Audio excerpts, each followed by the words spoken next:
Hi friends, welcome to my channel. జేఎన్టీయూకి సంబంధించి BTech 1-1 and 1-2 first year exam యొక్క result అయితే రావడం జరిగింది. రెగ్యులర్ అండ్ సప్లిమెంటరీ యొక్క రిజల్ట్స్ అయితే వీలైతే రిలీజ్ చేయడం జరిగింది. R22, R18 regulation, R16, R15 regulation సంబంధించిన బీటెక్ 1-1 అండ్ 1-2 రిజల్ట్స్ అయితే రిలీజ్ చేయడం జరిగింది. దీని యొక్క రిజల్ట్స్ యొక్క లింక్ అయితే నేను కింద డిస్క్రిప్షన్ బాక్స్లో మెన్షన్ చేస్తాను. మీకు ఏం డౌట్స్ ఉంటే కింద కామెంట్ సెక్షన్లో కామెంట్ చేయండి. అండ్ ఒకవేళ కనుక మీరు రీకౌంటింగ్ కానీ రివాల్యూషన్ కానీ అప్లై చేయాలనుకుంటే 24th వరకు అయితే జేఎన్టీహెచ్ యూనివర్సిటీ అయితే టైం అయితే ఇవ్వడం జరిగింది. రీకౌంటింగ్ అప్లై చేయాలనుకుంటే 100 రూపీస్, రివాల్యూషన్కి అప్లై చేయాలనుకుంటే 1000 రూపీస్ అయితే పే చేయాల్సి ఉంటుంది. ఈ రీకౌంటింగ్ కానీ రివాల్యూషన్ కానీ మీ కాలేజీకి వెళ్ళి మీ కాలేజ్లో అయితే ఒక ఫామ్ ఉంటుంది, ఆ ఫామ్ ఫిల్అప్ చేయాలి. అప్పుడు మీరు రీకౌంటింగ్ కానీ రివాల్యూషన్ కానీ అప్లై చేసుకోవచ్చు. ఏదైనా సబ్జెక్ట్ ఏ సబ్జెక్ట్ అనుకుంటే ఆ సబ్జెక్ట్ కూడా రీకౌంటింగ్ రివాల్యూషన్ అప్లై చేసుకోవచ్చు.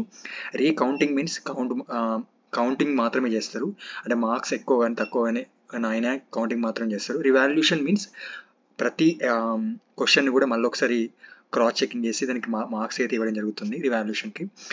అండ్ మీకు ఏమైనా డౌట్స్ ఉంటే కింద కామెంట్ సెక్షన్లో కామెంట్ చేయండి. అండ్ అదేవిధంగా నా ఇన్స్టాగ్రామ్ లింక్ అనేది కింద డిస్క్రిప్షన్ బాక్స్లో మెన్షన్ చేశాను. ఒకవేళ మీకు ఏమైనా డౌట్స్ ఉన్నా కూడా ఇన్స్టాగ్రామ్లో మెసేజ్ చేయొచ్చు. For more updates regarding JNTH, please do subscribe my channel.